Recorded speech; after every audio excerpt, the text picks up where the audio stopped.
Shalom à vous, Église vivante de Yeshua. Frères et sœurs bien-aimés partout dans le monde, je vous salue dans le précieux nom de notre Seigneur et Sauveur Jésus-Christ. C'est un réel plaisir de vous retrouver encore cette semaine, ce début de la semaine. Premièrement, je tiens à vous présenter des excuses. Alors, comme je l'ai promis la semaine passée, malheureusement, je n'ai pas pu continuer dans cette série d'études sur le livre de Juges. Alors, je me sentais pas vraiment, j'étais pas en forme, j'étais presque malade, pour dire. J'ai fait quelques enregistrements, mais malheureusement, ma voix n'était pas audible. Alors, j'étais obligé faute de ne pas avoir une bonne qualité, j'étais obligé de fasser. Alors, je vous demande aussi de prier pour moi. Je demande la prière à tous les saints. Alors, je me sens beaucoup mieux aujourd'hui, ce lundi, et par la grâce du Seigneur, bien-aimés frères et sœurs. Alors, nous allons continuer notre étude sur le livre de Juges, ou Shoftim en hébreu, comme je vous ai dit la fois dernière, bien-aimés frères et sœurs. Pour moi, en fait, c'est même pas pour moi dans la pensée hébraïque, comme j'ai bien dit la fois dernière, le livre de Shoftim figure parmi les livres prophétiques. Donc ça veut dire qu'il y a, en tout cas, il y a beaucoup de choses à dire. Il y a beaucoup de choses à dire dans ce livre. Alors je vous promets, frères et sœurs, nous allons, par la grâce du Seigneur, aller petit à petit, chaque jour, aller en profondeur, chaque jour. Et aujourd'hui, comme sous-thème, nous parlerons sur la volonté parfaite et la volonté permissive dans l'histoire de Samson, ou Shimshon en hébreu. Je disais comme sous-thème, je retenu comme sous-thème la volonté parfaite et la volonté permissive dans l'histoire de Samson, ou Shimshon en hébreu. Alors nous allons lire notre premier texte. Vous allez m'excuser, bien-aimés frères et sœurs, je ne sais pas si je vais essayer de parler un peu fort, vu que je récupère petit à petit. Et par la grâce de Dieu, nous allons continuer. Nous allons, que le Seigneur nous aide vraiment, que son esprit puisse oindre mes paroles, frères et sœurs, et que Dieu me donne la force vraiment de faire cette étude au nom de Yeshua. Alors nous allons lire notre premier texte dans Exode, ou Shemot en hébreu. Non, pardonnez-moi, comme premier texte, nous allons lire dans le livre de Juges, oui. Dans le livre de Juges, ou Shoftim en hébreu. Aujourd'hui, nous allons lire le chapitre 14 du livre de Juges. Vous pouvez lire tout le chapitre, il n'y a pas de problème à la maison, mais moi je vais beaucoup plus marteler sur. Je vais lire à partir du premier verset jusqu'au 4e verset. Je vais m'arrêter là. Alors, j'ai lu au nom du Seigneur Jésus-Christ. La Bible me dit ceci. Il nous est dit, Samson descendit à Tima et il y vit une femme parmi les filles de Philistin.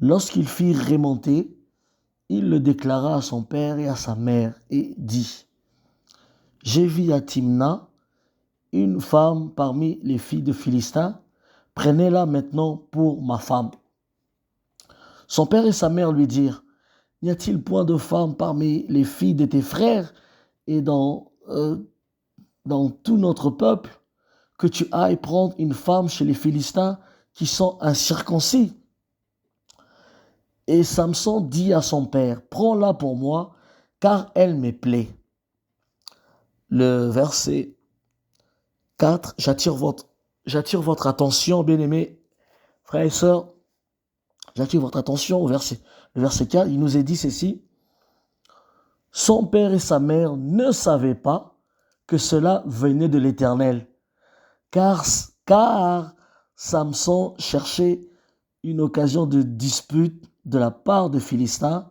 En ce temps-là, le Philistin dominait sur Israël. Je répète encore ce verset, c'est important. Son père et sa mère ne savaient pas que cela venait de l'Éternel, car Samson cherchait une occasion de dispute de la part des Philistins. Et en ce temps-là, les Philistins dominaient sur Israël. Que Dieu bénisse sa parole. Alors, bien-aimés frères et sœurs, Samson ou Shimshon avait un désir dans son cœur. Il avait un désir ardent dans son cœur. Il voulait finir avec le Philistin. Il ne supportait plus la domination de Philistin sur son peuple. Et il cherchait comment anticiper, je dirais, une révolution ou une révolte contre l'occupant. Nous savons que Israël était dominé par les Philistins. Alors, frères et sœurs, j'ai tiré une pensée d'emblée déjà, et cette pensée, je voudrais la développer. C'est-à-dire, aujourd'hui, notre Église est tombée dans la paresse, frères et sœurs. L'Église d'aujourd'hui est tombée dans la paresse mortifère, une paresse mortifère, une Église sans ambition, sans projet, une Église, je dirais, paresseuse, bien-aimés frères et sœurs. Vous savez, j'étais invité dans une église. Alors, et à la fin du culte, j'ai changé avec l'homme des dieux.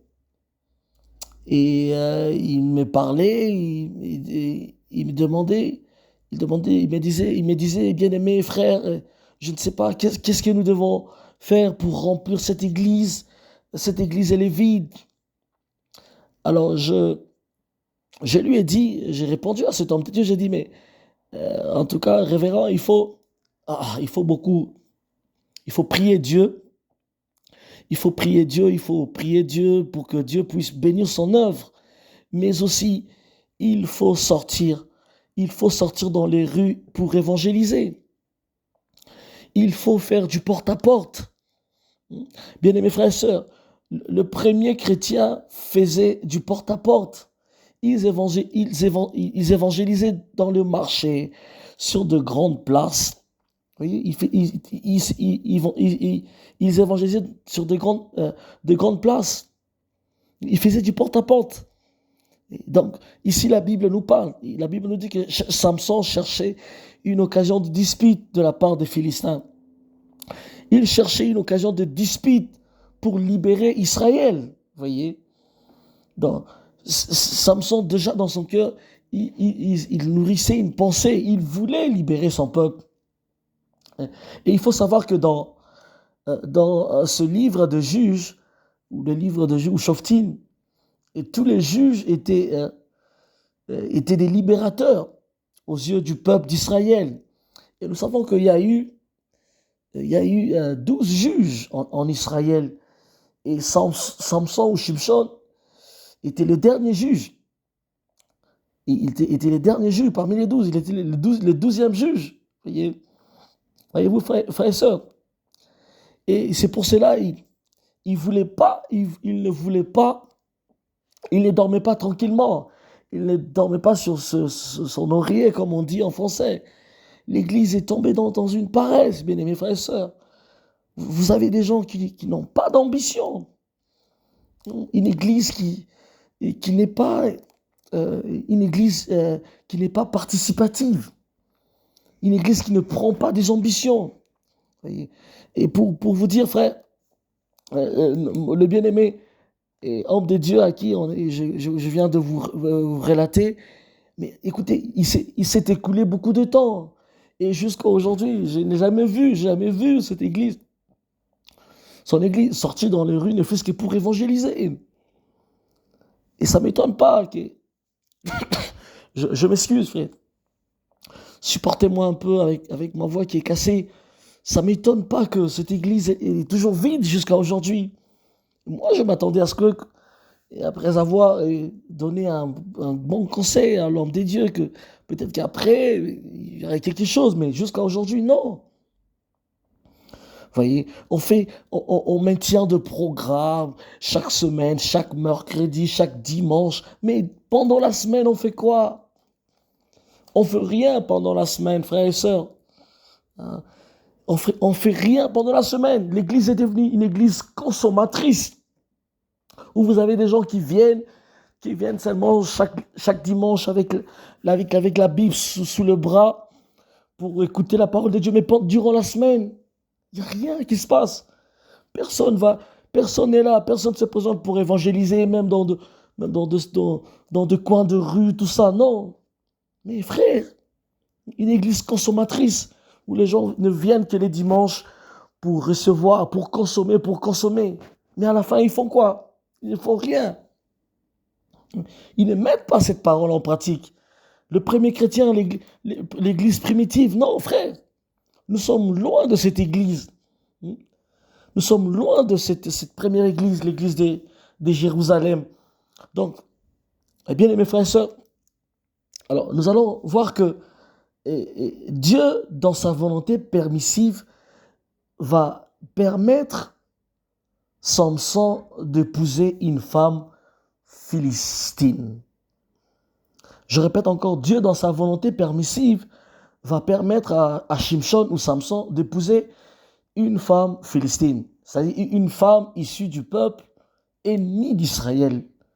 Parce que il faut savoir que le pays de Philistin fut un grand ennemi d'Israël, fut un grand ennemi du pays d'Israël, d'ailleurs jusqu'à nos jours, bien aimés frères et sœurs. Alors, je voudrais juste ouvrir une parenthèse, je vais ouvrir, et rapidement je vais fermer cette parenthèse.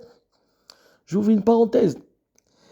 Il y a une corrélation, si vous voulez, il y a une corrélation entre le pays de Philistin et la Palestine d'aujourd'hui, bien aimés frères et sœurs, si vous ne savez pas.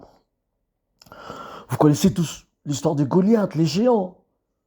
Goliath était un Philistin. Vous voyez que la guerre entre Israël et la Palestine n'a pas commencé aujourd'hui. Frère. Lorsque vous regardez la télé, on vous parle d'Israël qui bombarde Gaza, qui bombarde le Philistin, le Palestinien. Bon, on sait que c'est Palestine et Philistine, c'est la même chose. Hein? Cette guerre ne commence pas aujourd'hui. Cette guerre n'a pas commencé il y a 20 ans, 10 ans, 30 ans, 50 ans. Non, cette guerre, ou ce conflit entre Israël et le Philistin a commencé, je dirais, depuis l'époque de la Bible. Depuis l'époque de la Bible. Je ferme la parenthèse. Alors, bien aimés frères et sœurs, si vous êtes à Pretoria ou dans le parage, nous vous invitons ce samedi 7 juin à prendre part à une communion fraternelle. En tout cas, si vous êtes même loin de Pretoria, rejoignez-nous et votre présence sera une bénédiction pour l'Assemblée de Saints. Et alors, nous allons continuer, frères et sœurs. Nous savons que, frère, si la loi des dieux ou la Torah de Moïse, la loi était un fardeau pour le peuple d'Israël, le Dieu de la Bible, lui, le donateur de la parole, savait comment prendre des dispositions pour l'accomplir autrement et au-delà de l'entendement humain, bien aimés frères et sœurs. Parce que c'est un peu intriguant. Nous allons lire une écriture où Dieu lui-même, Elohim, va interdire, Elohim va formellement interdire au peuple d'Israël, je dirais au béni Israël, d'épouser les femmes des nations. Et c'est intriguant. Si vous êtes devant un athée, vous direz, mais comment est-ce que ce Dieu, comment il est? Ouais. Comment est-ce que Dieu lui-même, comment il interdit à son peuple d'épouser les autres peuples, entre guillemets, païens? Ici, on nous parle, on nous dit que Samson était en train il cherchait comment épouser une femme philistine. Et Dieu savait, et ça, nous allons le voir. Et c'était permis par Dieu lui-même. Alors, nous allons lire d'abord cette écriture avant de continuer dans cette étude. Laissez-moi lire dans Shemot. Maintenant, nous allons lire dans Exode. Exode 34. Je vais prendre le verset 17 et 16. Laissez-moi de prendre ma Bible et de retrouver Shemot rapidement ou Exode. Exode 34. Je vous en supplie, bien-aimés, permettez-moi de... Oui, je pense que je suis là déjà, de retrouver ce passage rapidement. Je vais lire Exode. Je voudrais lire Exode 34, le verset 15 et 16. J'ai lu au nom du Seigneur Yeshua. Il nous est dit ceci. Garde-toi de faire alliance avec les habitants du pays, de peur que se prostituant à leur Dieu et leurs offrandes de sacrifice, ils ne t'invitent et que tu ne manges de leurs victimes. De peur que tu ne prennes de leurs filles pour tes fils et que leurs filles se prostituant à leur Dieu n'entraînent tes fils à se prostituer à leur Dieu. Je répète encore, pour la meilleure compréhension. Garde-toi. Ici, c'est Elohim qui donnait sa loi à, bien sûr, par l'entremise de son prophète, et Moshe Rabbeinu, Moïse. Je répète encore, peut-être pour la meilleure compréhension. Il nous a dit, garde-toi de faire alliance avec les habitants du pays, de peur que se prostituant à leurs dieux et leurs offrandes de sacrifice, ils ne t'invitent et que tu ne manges de leurs victimes. De peur que tu ne prennes de leurs filles pour tes fils et que leurs filles se prostituant à leurs dieux n'entraînent tes fils à se prostituer à leurs dieux. Je m'excuse, bien-aimés. Nous voyons, nous sommes devant un dilemme. Nous sommes devant une problématique. Voilà, il y a Dieu, Elohim, qui parle, qui donnait sa Torah à Moshe.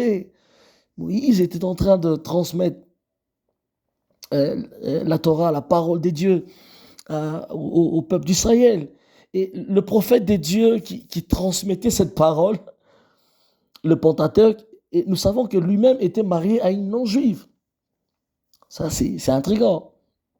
Oui, bien aimés frères et sœurs, nous savons que Moïse avait épousé la fille de Tsiphora, ou Séphora, si vous voulez, la fille de Jéthro.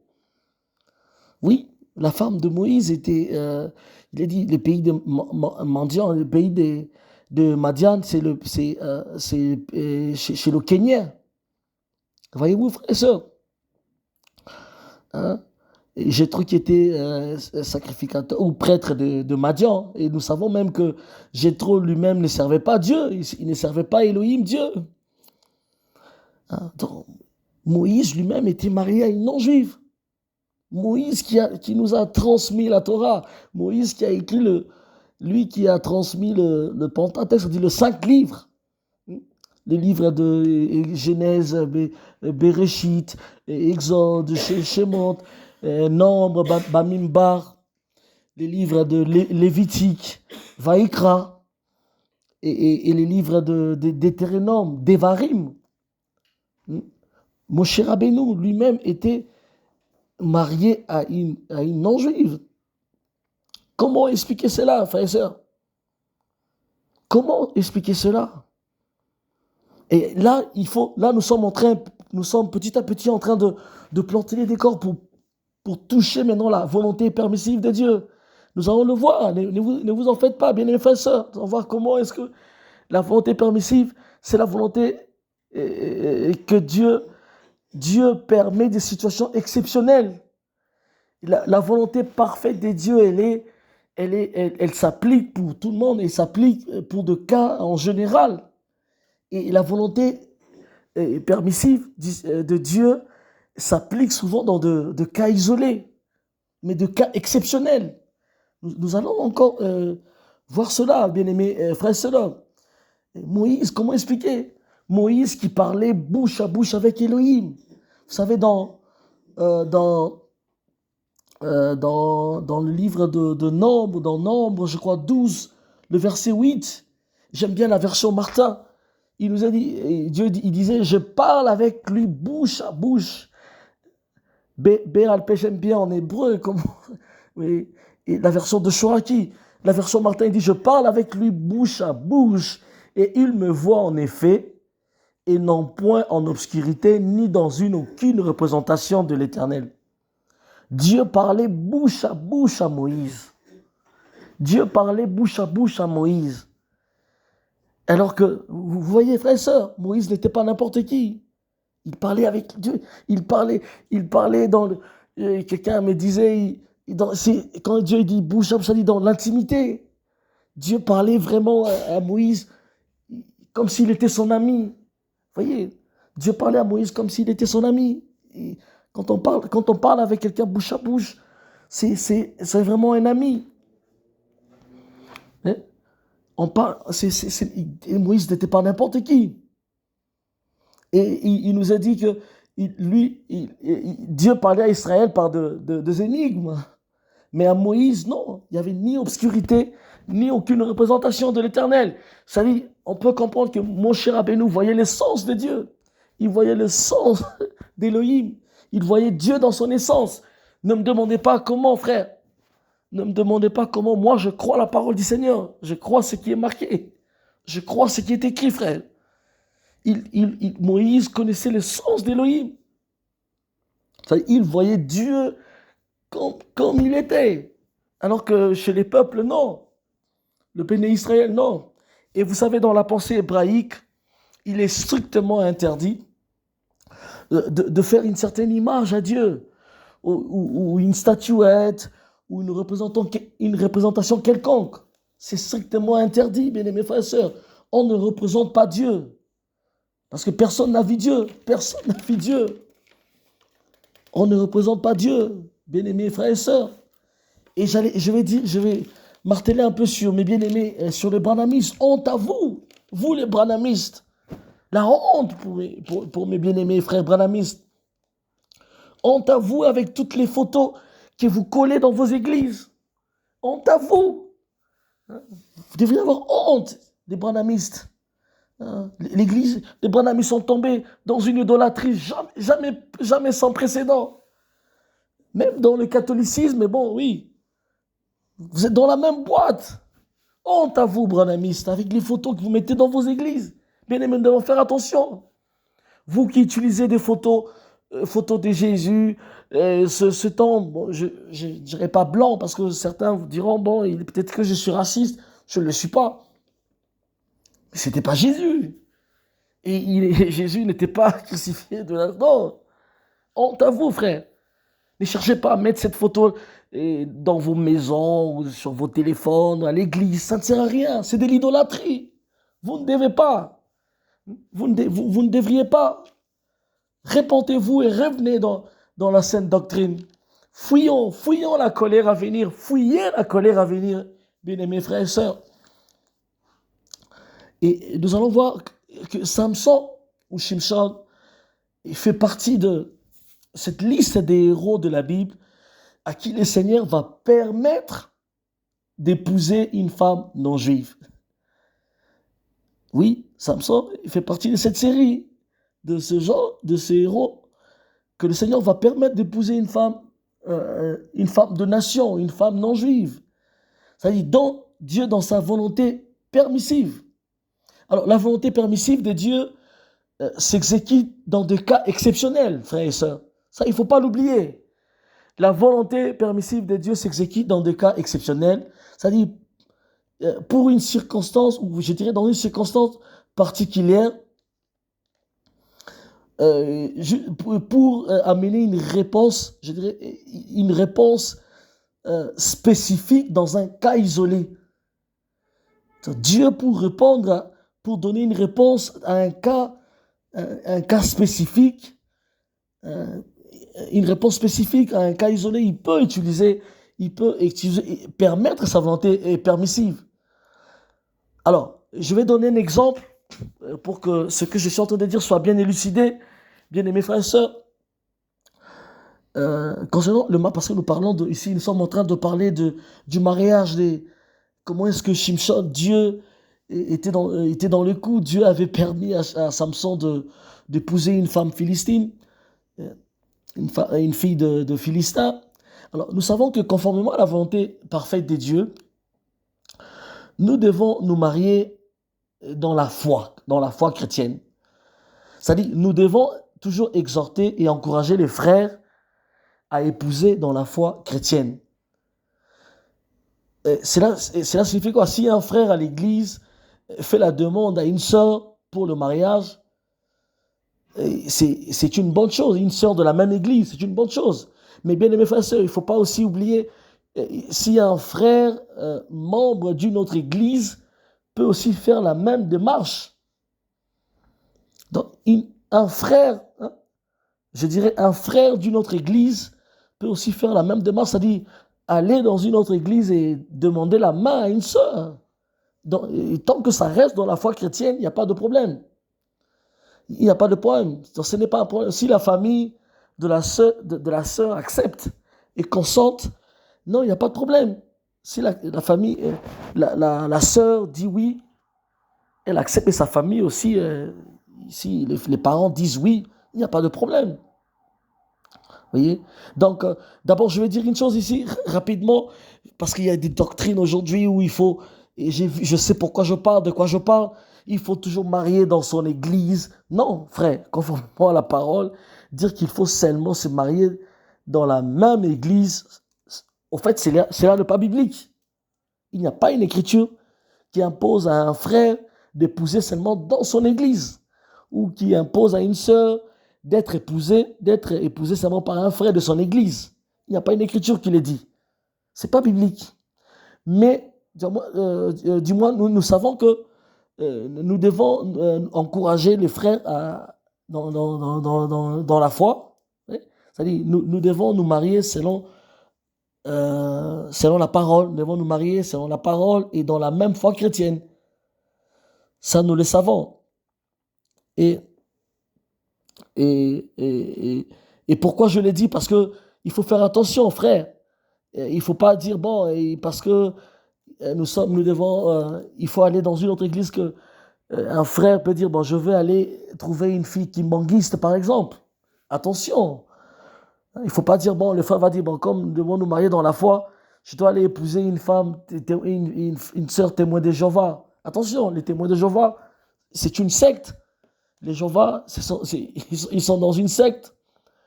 Enfin, je connais beaucoup de familles, de cas comme ça, où l'homme parce qu'il est emporté par l'amour, il va, bon, je vais épouser quand même, aller témoin de Jéhovah. Et après, à la maison, ce sera la guerre. Vous voyez, si dans le foyer, déjà, le mariage n'apporte pas la paix, c'est que Dieu n'est pas derrière ça, frère. Vous voyez. Mais, nous devons faire attention, frères et sœurs. Dieu, dans sa volonté permissive, peut aller au-delà de notre entendement. C'est ça qu'on a dit là, quand on parle de la volonté permissive. Dieu peut permettre à un frère, qui sait, peut-être de demander la main à une sœur musulmane, et après, la sœur peut se convertir. Il y a aussi, nous recevons ce genre de témoignage aujourd'hui. Un frère peut peut-être croiser une sœur, témoin de Jéhovah aussi, et l'épouser, ou une sœur qui mangue, je ne sais pas. Et après, la sœur peut aussi quitter la foi kimbanguiste ou quitter l'islam pour véritablement pour faire partie de l'église et se convertir. Oui, c'est-à-dire la volonté permissive de Dieu, et comme nous venons de le dire, s'exécute dans des cas isolés. Ce n'est pas vraiment c'est pas la règle générale, frère. Il ne faut pas en faire la règle générale. Il ne faut pas en faire la règle générale. Il faut faire attention, bien-aimés frères et sœurs.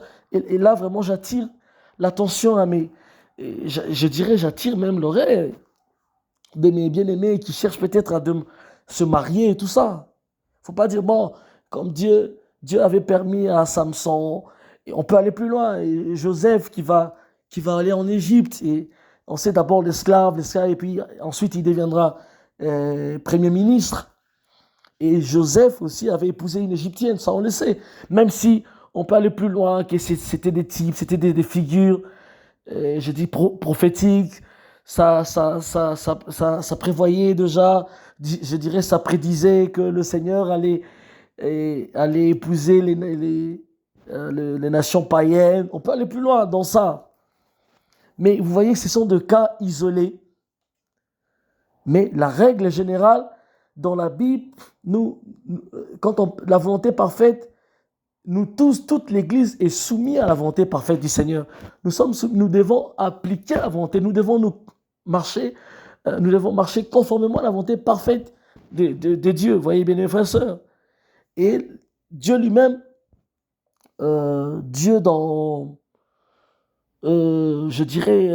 lui-même, de son gré, il sait comment est-ce que peut-être un frère peut quitter l'église pour aller épouser une musulmane ça peut se faire, ça peut, et après la sœur viendra et fera partie de l'église.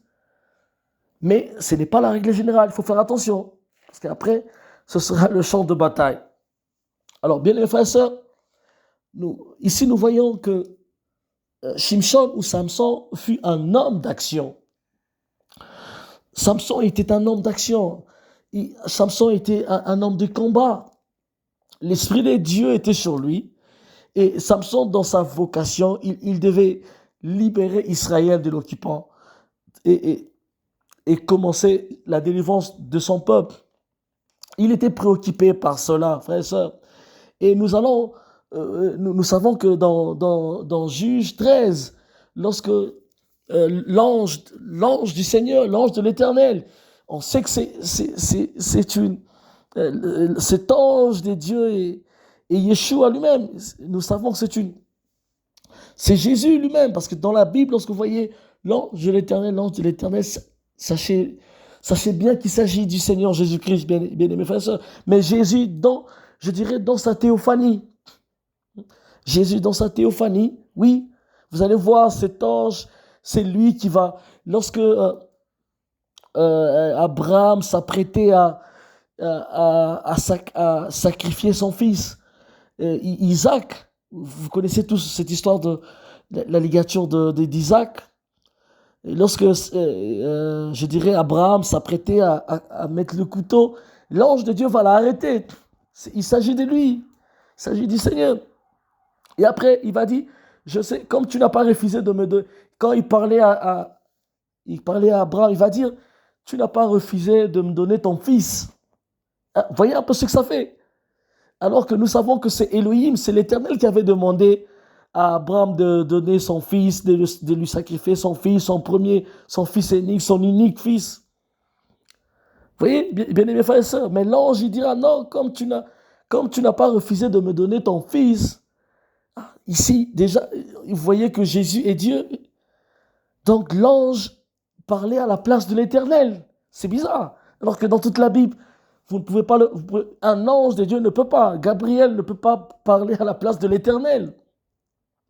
On sait que Gabriel, c'est l'ange messager, il transmet des messages, il est allé voir Daniel, et puis on sait que Michaël, il fait ça. Mais l'ange de l'Éternel, non. Il a dit à Abraham, comme tu n'as pas refusé de me donner ton fils. Et l'ange a commencé à bénir. Vous voyez, et bien, dans l'ange du Seigneur, ici, dans Juge 13, il s'agit bel et bien de Yeshua dans sa théophanie. Il s'agit bien du Seigneur dans sa théophanie. Mais bien aimés frères et sœurs, vous voyez, et Samson était un homme d'action, un homme de combat. Il cherchait comment entrer, comment il pouvait pénétrer les Philistins, comment il pouvait chercher combat, comment est-ce qu'il pouvait les renverser, comment est-ce qu'il pouvait... Il était préoccupé. Chaque jour, Samson était préoccupé. Il cherchait comment il pouvait changer la situation de son peuple, comment il pouvait libérer son peuple, comment il pouvait délivrer son peuple. Il était préoccupé sans arrêt, bien-aimés frères et sœurs. Et je voudrais, avant de conclure, bien-aimés frères et sœurs, je veux parler à une personne et aussi à moi-même.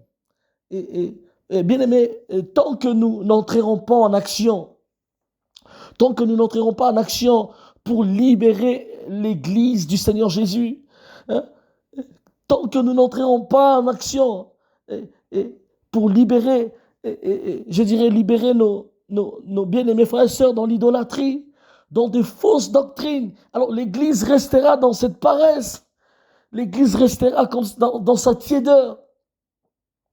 Voyez, nous devons entrer. L'heure est grave, bien-aimés frères et sœurs. Nous sommes arrivés au temps de la fin.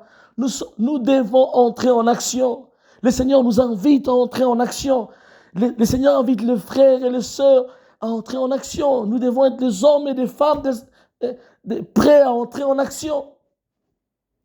Nous devons entrer en action, défier le diable, défier nos problèmes, défier, bien-aimés frères et sœurs, je dirais, défier le diable et entamer un combat. Combattre la pauvreté, combattre le célibat prolongé. Frère et sœur, tu peux combattre ce célibat prolongé. Tu peux combattre cette maladie. Mon précieux frère ou ma précieuse sœur, ma sœur, bien-aimé, tu peux combattre cette maladie. Tu peux combattre cet esprit de mort qui sème la désolation dans ta famille. Bien-aimés frères et sœurs, il est temps que l'Église se réveille. Il est temps que nous puissions entrer en action. Il est temps que nous puissions nous réveiller avec un sursaut, bien-aimés. Nous devons aller au combat, chercher à affronter l'ennemi. Bien-aimés frères et sœurs, regardez Samson. Je pense que Samson nous parle aujourd'hui. Où sont les Samson? Frères, réveillons-nous. Réveillons-nous de nos petites églises. Nos petites églises de chaque dimanche. Où on vient, on chante pendant 10-15 minutes. Et on écoute la parole pendant 30 minutes. Et après, on se dit au revoir, bien-aimés, que Dieu vous bénisse. Et on se voit la semaine prochaine. Ce n'est pas ça que le Seigneur voulait, frère. Le Seigneur veut une église vivante, bien-aimé. Une église vivante, une église d'action, une église qui combat l'ennemi, une église qui va à la rescousse de ses bien-aimés frères et sœurs, ceux qui sont tombés, ceux qui sont encore enchaînés dans de problèmes, ceux qui croupissent, je ne sais pas moi, que ce soit dans la drogue ou quoi. Le Seigneur attend une église vivante, bien-aimés frères et sœurs, une église de feu. Nous devons nous réveiller, je vous en supplie, mes précieux frères et sœurs. Si jamais vous écoutez si jamais vous avez ce message, n'hésitez pas de partager. Je m'excuse, ceux qui me connaissent, ils sauront que ma voix n'est pas bonne. Et en tout cas, je bénis les Seigneurs de m'avoir donné beaucoup de force pour commencer ça brûlait dans mon cœur, j'avais des choses à dire. Et malheureusement, je dois m'arrêter là. Et priez pour moi, frères et sœurs. Si vous pouvez partager cette vidéo, cet enseignement. Et abonnez-vous sur notre chaîne, votre chaîne, la Voix Logos Yeshua. Et demandez à vos frères et sœurs de s'abonner aussi. Si vous voulez nous soutenir, pourquoi pas, priez pour nous. Tout ce que vous voulez, frères, nous sommes dispo. Vos remarques, vos conseils. Alors, que le Seigneur vous bénisse, que le Seigneur nous bénisse tous. Si Yeshua tarde, et peut-être à la prochaine, mais nous voulons qu'il rentre. Maranatha, Maranatha, nous soupirons, nous voulons qu'il rentre. Rentre, Yeshua. Reviens, Seigneur, reviens pour ton épouse, reviens prendre ton église. Nous soupirons, nous voulons qu'il revienne. Nous voulons tellement qu'il soit là. Maranatha, que Dieu vous bénisse.